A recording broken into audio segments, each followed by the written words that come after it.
Ave María Purísima, sin pecado original concebida. Capítulo 17. Entrada al Carmelo, 9 de abril de 1888.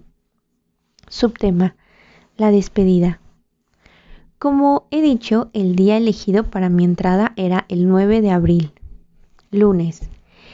El domingo anterior se reunió toda la familia a mi alrededor en la mesa para ofrecerme el almuerzo de despedida. Qué emocionantes son estas reuniones íntimas. Cuando deseaba verme olvidada, me prodigaban las palabras más afectuosas. Mis primas Juana y María me colmaban de delicadezas y me pedían perdón por cualquier disgusto que me hubieran podido proporcionar. Mi hermana Leonia, que había vuelto del convento de la Visitación, me llenaba de atenciones. Ahora tenía que dejar aquella casa de los Bossuet, donde había vivido por 10 años y a la cual yo no volvería nunca jamás. Aquel 9 de abril fuimos todas a la Santa Misa, a la capilla del Carmelo. Todos mis familiares lloraban. La única que no lloraba era yo, pero sentía una emoción inmensa. Subtema: el paso del umbral. Al terminar la Santa Misa nos hicieron señas para que nos dirigiéramos hacia la puerta de entrada que llevaba al interior del convento. Yo sentía que mi corazón palpitaba con tal violencia que me parecía imposible dar un paso hacia adelante, pero traté que mi emoción no se trasluciera al exterior. Caminé resueltamente hacia la puerta, preguntándome si no moriría por la violencia de los latidos de mi corazón. ¡Ah, qué momento! Hay que haber pasado por él para saber lo que es. Subtema: humilde bendición.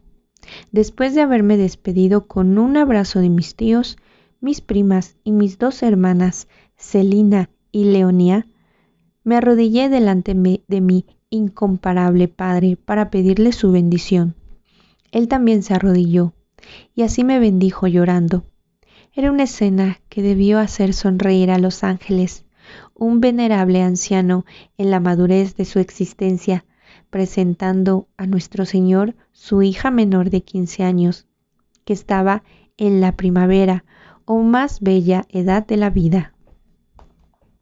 Subtema: el recibimiento.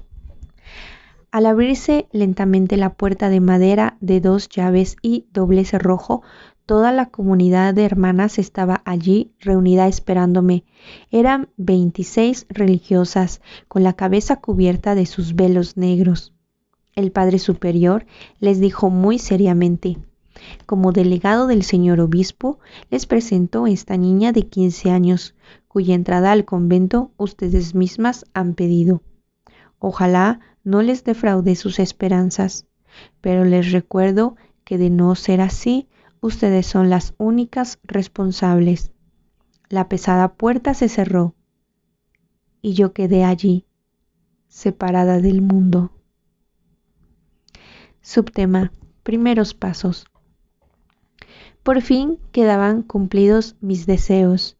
Mi alma experimentaba una gran paz, una paz tan suave y honda que no podía expresar. Cuando escribo esto, ya llevo 7 años y medio gozando de esa paz íntima que ha sido un regalo de Dios, paz que no me ha abandonado ni en medio de las mayores pruebas. La Madre Superiora, María de Gonzaga, mujer de grandes cualidades de 54 años, que iba a ser mi superiora en la mayor parte de la vida religiosa y que tanto había luchado para conseguir mi entrada al convento, me llevó a conocer aquel edificio. Primero me señaló mi puesto para la oración en la capilla, allá en la penumbra, frente al Santísimo Sacramento. Lo primero que vi allí fueron los ojos de la fundadora del convento, la Madre Genoveva, considerada por todos como una santa. Ella tenía los ojos fijos en mí. Permanecí unos instantes de rodillas a sus pies, dando gracias a Dios por la gracia que me había concedido de conocer un alma santa. Y luego fui recorriendo con la Madre Gonzaga el monasterio, pequeño, pobre, pero acogedor y lleno de paz. Subtema: la celda. La madre me señaló el primer piso, la celda o habitación que me correspondía. Era una pequeña habitación de 2 por 3. Paredes sin ningún adorno, una cama cubierta con una manta de color pardo, una butaca, una lámpara de aceite y un reloj de arena. En la pared, un crucifijo. Subtema: sentimientos de aquel primer día. Todo me parecía maravilloso. Sentía que había sido transportada a un desierto de soledad y de paz. Sentía una gran alegría, pero una alegría serena y tranquila. No parecía ninguna nube negra que empañara mi cielo azul. Veía plenamente recompensados todos los sufrimientos que había tenido que padecer para conseguir mi entrada al Carmelo. Y me repetía interiormente: estaré aquí para siempre, para siempre. Subtema: mis falsas ilusiones. El gozo que experimentaba no era pasajero, de esos que después de los primeros días se aleja como humo empujado por el viento. No era una ilusión. Dios me había concedido la gracia de no tener vanas ilusiones. Encontré que la vida religiosa era tal como lo había imaginado. Ningún sacrificio se me hizo extraño, pues ya los esperaba. Sin embargo, mis primeros días encontraron más espinas que rosas. Dios me tenía reservado varios sufrimientos, pero los acepté con amor. Subtema: los fines o ideales que me propuse. Ante Jesús en la Santa Hostia declaré los 2 fines por los cuales entraba a la vida religiosa. He venido para salvar almas y sobre todo a fin de orar por los sacerdotes. Cuando se quiere conseguir un fin, hay que emplear los medios apropiados y cumplir con las condiciones que se exigen. Jesús me hizo comprender que las almas se salvan por medio del sufrimiento, y desde entonces mi amor por el sufrimiento fue aumentando. Este fue mi gran medio para ganar almas durante todos estos años, aceptar los sufrimientos que me llegaban, pero nunca dejaba traslucir al exterior lo mucho que sufría interiormente. Mis sufrimientos no los conocíamos sino Dios y yo. ¡Oh, qué sorpresa tendremos al fin del mundo cuando veamos la historia de tantas almas que tuvieron tanto bien, aceptando los sufrimientos que les llegaban! Por ese camino fue conducida mi alma. Capítulo 18. Mi primer año en el monasterio. Subtema: horario de postulante. Vestida con la túnica azul y un pequeño manto negro, con un gorrito oscuro para esconder la abundante cabellera rubia, se iniciaba mi vida de postulantado. 6 horas diarias de plegarias en la capilla, 2 horas de meditación y 4 de oración. Comidas a mediodía y a las 6 de la tarde, siempre sin carne. Después de cada comida, 1 hora de recreación común. 7 horas de sueño, una estufa en común, pero en las habitaciones no había calefacción. 5 horas de trabajo manual diario, fabricación de hostias, de imágenes, costura, bordado, jardinería, cocina. Subtema: torpe para la costura. El trabajo más frecuente de las postulantes era surcis y remendar ropa, pero la maestra opinó que yo, la nueva postulante, era bastante torpe para la costura y no me rendía el trabajo. Había hecho muy poco ejercicio de esto en la familia. En cambio, para barrer los corredores y arreglar el jardín sí había un mejor desempeño. Subtema: buena noticia. En aquel tiempo hice una confesión general como jamás la había hecho antes, y al terminar, al sacerdote le dije estas palabras: en presencia de Dios, de la Santísima Virgen y de todos los santos, declaro que jamás he cometido un pecado mortal. Entonces él dijo: tienes que agradecer a Dios lo que ha hecho por tu alma, porque si Él te abandonara en vez de ser un angelito, llegarías a ser un pequeño demonio. Esto no me costaba creerlo. Yo sabía muy bien cuán débil e imperfecta era, pero mi gratitud era muy grande al recordar las bondades que el buen Dios tenía para conmigo. Era tan grande el temor de manchar mi alma con alguna falta grave que aquellas palabras que me dijo el director espiritual, el cual, como lo quería nuestra fundadora Santa Teresa de Ávila, unía en su persona mucha ciencia a mucha virtud. Me parecieron que provenían de los labios del mismo Jesucristo. Aquel sacerdote me dijo también: hija, que nuestro Señor sea siempre el superior que la guíe y el maestro que la enseñe. Esto lo ha sido siempre. Además, es y será mi supremo director espiritual. Subtema: trato duro. La madre Gonzaga tenía quizá el temor de que por tener en el monasterio otras 2 hermanas religiosas pudiera recibir ciertas preferencias y no formarme fuertemente la voluntad, y entonces se dedicó a tratarme con cierta dureza y esperanza, y muchas veces, probablemente hasta sin darse cuenta de lo que esto me hacía sufrir, ya no se presentaba como la amable superiora del monasterio que nos recibía antiguamente con bondad en la sala de visitas. Ahora, cada vez que nos encontrábamos, que no eran muchas veces en verdad, me humillaba de un modo u otro y me hacía besar el suelo. Quizás quería quebrantar el orgullo en la joven postulante.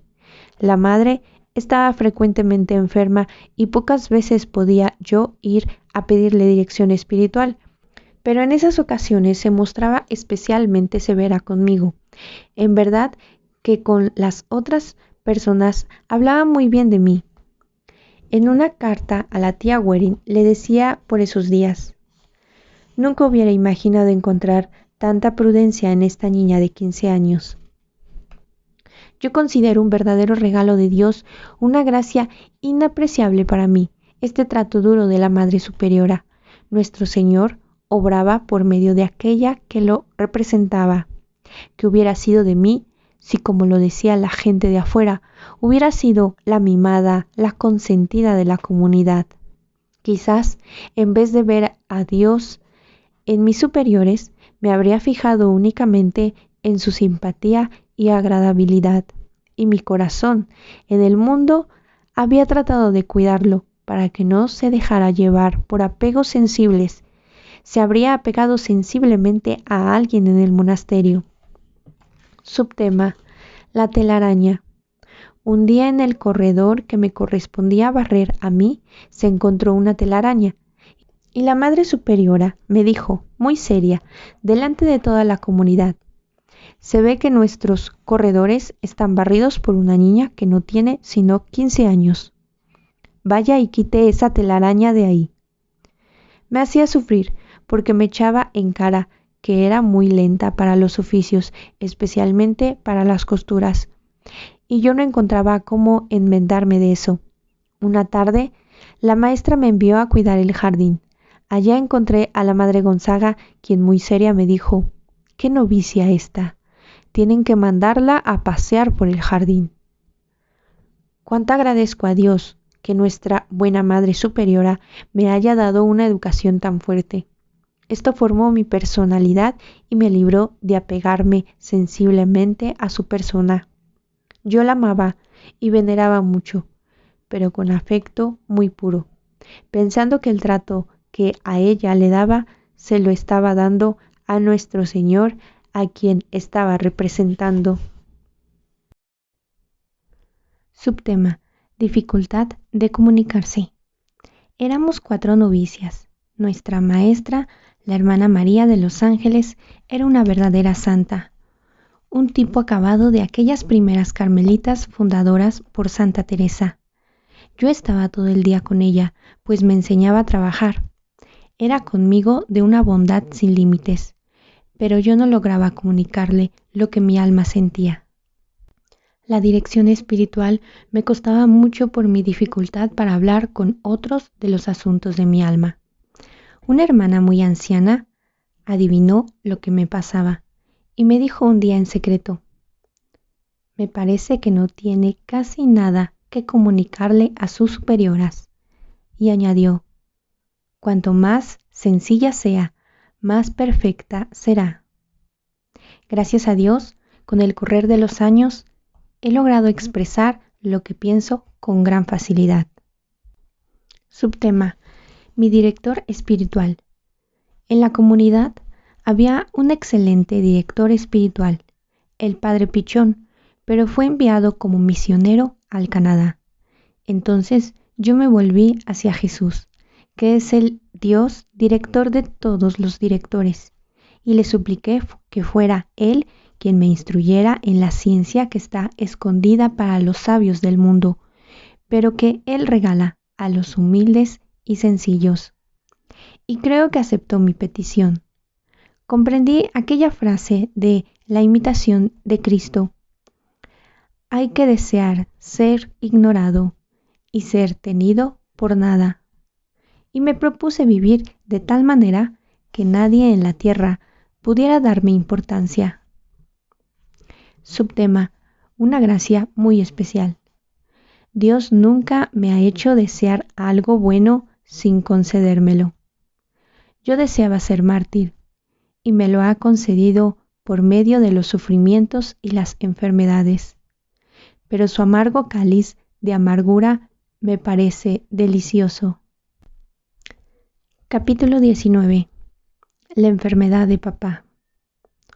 Durante el viaje a Roma, notamos que nuestro querido papá se fatigaba fácilmente y que ya no estaba tan jovial como en otros tiempos.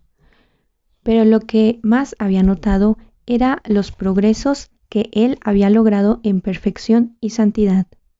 Como San Francisco de Sales, había logrado un dominio tal sobre las reacciones del genio y de la ira que parecía poseer el temperamento más manso del mundo. Así, por ejemplo, en la peregrinación a Roma, los pasajeros en el vagón del tren acostumbraban a hacer juego de naipes que a veces terminaban en discusiones tumultuosas. Un día nos invitaron a jugar, pero les dijimos que no teníamos experiencia en ese juego.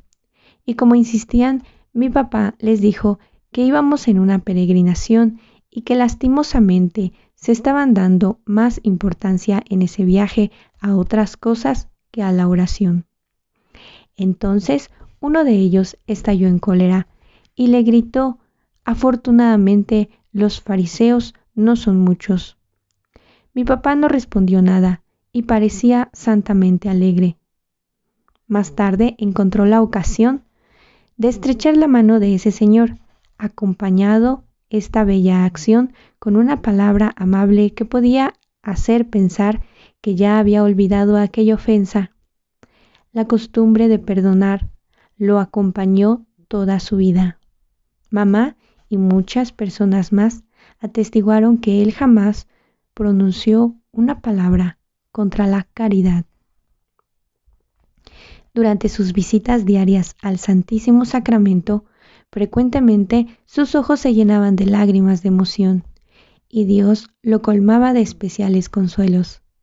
Parecía que las cosas de la tierra ya no lo amarraban a este mundo, y que su corazón estaba en el cielo. Pero desde la peregrinación a Roma, empezó a debilitarse ostensiblemente. Celina escribía diciendo: mi pobre papá está débil. Cuando se arrodillaba en el comulgatorio, se ve que le cuesta tanto levantarse por sus propias fuerzas. 2 enfermedades lo afectaban seriamente. La uremia, enfermedad de los riñones que hace que los tóxicos que el organismo expulsa por medio de los riñones se rieguen por toda la sangre. Y la arteriosclerosis, endurecimiento de las arterias, impidiendo que al cerebro llegue la sangre suficiente.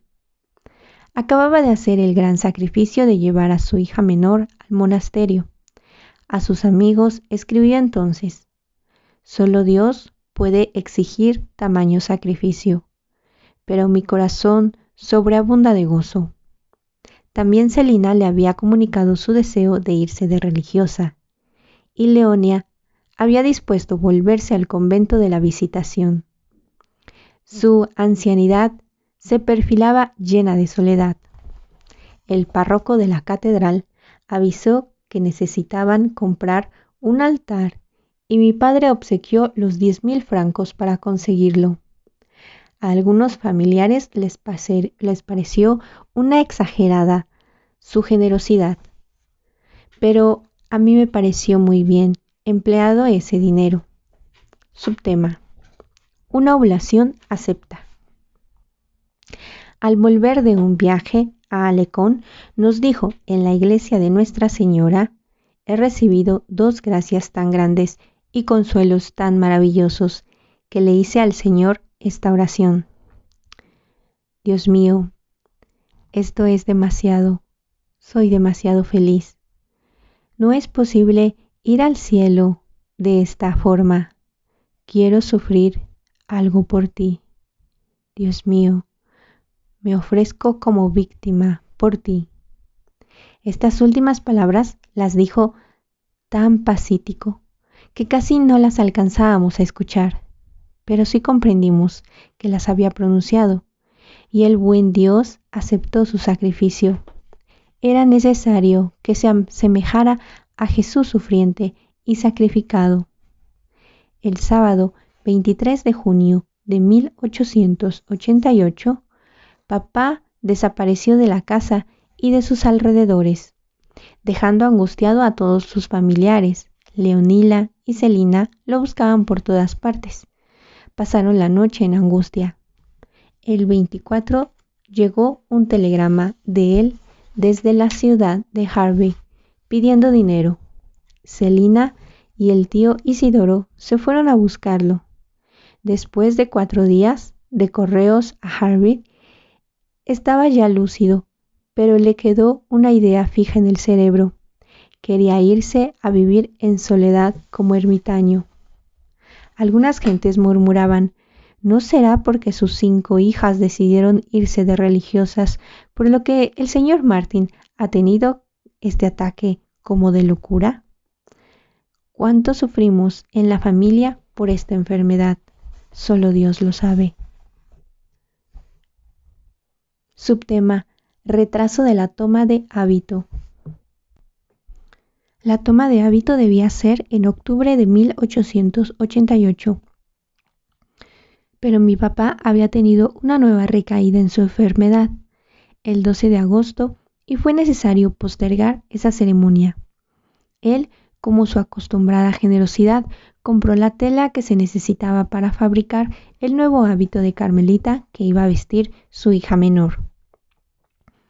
En octubre, papá volvió a enfermarse y en medio de su depresión lloraba mucho. Repetía un antiguo verso que dice: «Solo la muerte tiene atractivo invencible para mí». Un sacerdote que lo visitó se impresionó mucho y exclamó: «El venerable anciano se ha vuelto como un niño». En diciembre, contra toda esperanza, mejoró la salud de mi papá y entonces el señor obispo fijó la ceremonia de la toma de hábito para el 9 de enero de 1889, 9 meses exactos desde la entrada del Carmelo, el 9 de abril de 1888. La espera había sido larga, pero por eso mismo la fiesta fue más hermosa. Nada faltó, ni siquiera la nieve. Subtema: la nieve. Siempre, desde muy pequeña, me encantó la nieve. Uno de mis mayores placeres era pasearme entre los copos de nieve. Me parecía que yo era una pequeña flor blanca, flor de invierno, que Dios trasplantaría a su monasterio del Carmelo. Siempre había deseado que el día de la toma de hábito la naturaleza estuviera vestida de blanco, cubierta de nieve. El día anterior a esta hermosa fecha, miraba yo con tristeza que por ninguna parte se veía probabilidad de que cayera nieve, pues la temperatura era tan tibia que parecía imposible una nevada. A la mañana siguiente, el cielo no había cambiado, pero cuando salimos de la ceremonia, el jardín y los alrededores estaban totalmente cubiertos de nieve. Qué bella delicadeza la de Jesús, respondiendo a los deseos de su pequeña consagrada. Había hecho llover nieve desde el cielo. Una vez más, se cumplía lo que dice el Salmo 145. Dios satisface los deseos de sus fieles. ¿Qué hombre, por poderoso que fuera, podría hacer caer nieve del cielo para complacer a su hija muy amada? Algunos se preguntaron por qué había sucedido esto aquel día, y a muchas personas les pareció un milagro que el día de mi toma de hábito hubiera caído nieve en los alrededores, y en toda la ciudad se comentó este hecho. Subtema: la ceremonia. Mi querido papá estaba aquel día tan lleno de salud, tan venerable, tan digno. Causó admiración a todos. Esta fue su última fiesta en la tierra. Había entregado todas sus hijas a Dios. 3 quedaban ya en el Carmelo. Leonía iba al convento de la Visitación y Celina ya le había pedido permiso para entrar también de religiosa carmelita. Él había llorado de alegría el día en que ella le pidió permiso para entrar de religiosa y fue con ella al templo a agradecer a Dios el gran honor que le concedía llevándose todas sus hijas de religiosas. Antes de empezar la ceremonia, mi papá esperaba en la puerta de la clausura. Se adelantó hacia mí con los brazos abiertos y estrechándome contra su corazón, exclamó: «Aquí está mi reinecita». Luego me ofreció el abrazo e hicimos nuestra entrada solemne en la capilla. Me dijo suavemente: «Vayamos juntos ante el Santísimo Sacramento a agradecer a nuestro Señor el gran honor que concede a nuestra familia al aceptar a todas mis hijas como religiosas. Si yo poseyera un tesoro mejor, estaría resuelto a ofrecérselo al buen Dios». Un mejor tesoro que él poseía era él mismo y su salud, y ahora el Señor lo aceptó también, el ofrecimiento de este tesoro, y lo llevó por el camino de la enfermedad y del dolor para hacerlo llegar a la santidad. Subtema: una pequeña equivocación. Al iniciar la ceremonia, el señor obispo debía entonar un himno pidiendo iluminaciones al cielo, pero se equivocó y entonó un himno dando gracias a Dios, el Te Deum. El secretario le avisó, pero ya el coro había empezado a cantar y nos dimos cuenta de lo que Dios quería en este momento. Era que le diéramos gracia por tanta bondad suya al aceptar nuestro humilde ofrecimiento y consagración. Subtema: despedida. Después de haber abrazado por última vez a mi padre querido, volví a la clausura. Hasta el final de mi vida, el hábito sería el de religiosa carmelita: túnica de color café, velo negro, manto blanco, cinturón de cuero, del cual pende un rosario, sandalias y todo de material sencillo y pobre, como lo quería Jesucristo. Desde ahora en adelante, mi nombre será para siempre Teresita del Niño Jesús, en recuerdo de la santa pasión de nuestro Señor Jesús y por el cariño que sentía por una imagen del divino rostro que estaba siempre alumbrada por una lámpara en el sitio en el que rezábamos nuestras oraciones en la capilla. Completé mi nombre así: Teresita del Niño Jesús y de la Santa Faz. Faz significa rostro o cara. Desde Canadá, mi antiguo director espiritual, el Padre Pichón, me felicitó por este nombre y añadió: Jesús quiere que recuerde su infancia y su santísima pasión. El nombre del niño Jesús le recordará la santa infancia de Cristo, y el de la Santa Faz le hará tener siempre presente su sacratísima pasión. Subtema: el señor obispo. Después de la ceremonia, Monseñor se mostró sumamente amable conmigo.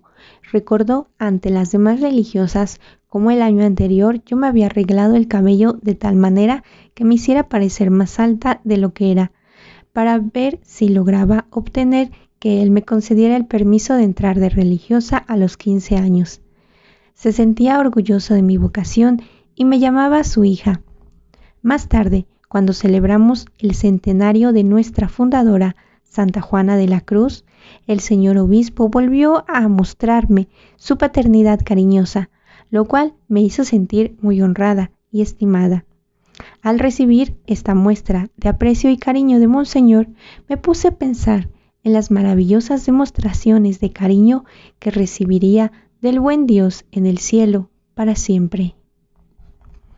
Subtema: después de las alegrías del Domingo de Ramos, las tristezas de la Pasión.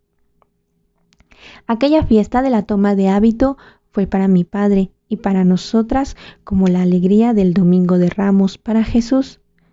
Pero así como para el Divino Maestro, después de la gloria de Ramos, vino la pasión dolorosa. Así le sucedió a nuestra familia. Ahora llegarían de gran pena y dolor a causa de los sufrimientos de aquel a quien tan tiernamente amábamos, nuestro venerable Padre. Subtema: más de lo que imaginaba. Recuerdo que en aquel mes de junio, cuando mi papá sufrió el primer ataque, una religiosa me encontró tan triste y me preguntó si era mucho lo que sufría. Yo le respondí: sufro mucho, pero siento que puedo soportar pruebas aún mayores. No me imaginaba entonces cuán graves pruebas estaba por llegar. No sabía que el 12 de febrero de 1889, un mes después de mi toma de hábito, mi padre le iba a llegar el más grave de todos los ataques de su enfermedad, y que él tendría que beber el cáliz más amargo, al más humillante de todos. Y fue de la siguiente manera. De un momento a otro, empezó a sentir delirios. En su imaginación veía cosas espantosas, batallas impresionantes. Oía el cañón y el ruido de los tambores de guerra. Se apoderó de un revólver y decía que estaba listo a defender a todos los de la familia. Celina corrió a llamar al tío Guerin, porque corría peligro la vida de los que habitaban la casa. El tío logró desarmarlo y el médico decidió que era necesario internarlo en el Hospital Psiquiátrico del Salvador en Caen, con el pretexto de que lo iban a llevar a dar un paseo. Lo sacaron de la casa y lo trasladaron al hospital de esa ciudad cercana. Allá fue confiado a la religiosa Sor Costard, que cuidaba el pabellón que le correspondía a él. En ese hospital estuvo internado por 3 años. Los familiares solamente lo podían visitar una vez por semana, y Celina, Leonía y los tíos iban a verlo semanalmente. Desde aquella fecha no volvía a decir que todavía era capaz de sufrir mayores penas. Las palabras no pueden describir las angustias que padecimos entonces todos los de la familia. Un día en el cielo comentaremos con gran alegría cuán grandes premios recibimos en la eternidad por estas pruebas dolorosas, porque todo sucede para bien de los que aman a Dios. Los 3 años de martirio de mi papá parecieron los más preciosos, los que más premio celestial le hicieron ganar en toda su vida, y los que más nos hicieron progresar en paciencia y aceptación de la voluntad de Dios. Por tanto, no los cambiaríamos ni por los más sublimes éxtasis ni por las más luminosas revelaciones de los santos. Mi corazón desborda de gratitud hacia el buen Dios que nos permitió esta cruz y esta amargura, pero solamente para hacernos ganar méritos para la eterna felicidad. Cuando el enfermo recobraba su calma, entre una crisis y otra, los médicos se admiraban de su amabilidad y de su nobleza de sentimientos. En sus días de lucidez, sufría por las humillaciones que su enfermedad le proporcionaban. A uno de los médicos le decía: «Yo siempre estaba acostumbrado a mandar. Ahora tengo que dedicarme a obedecer. Es duro, pero estoy seguro de que Dios ha permitido esta prueba para mi bien, pues yo, que casi no había sufrido humillaciones en la vida, necesitaba sufrirlas ahora». El médico le respondió: «Muy bien, amigo mío, así es como hay que proceder, sacando bienes de los males que nos llegan». Mi deseo de sufrir por amor a Cristo estaba colmado.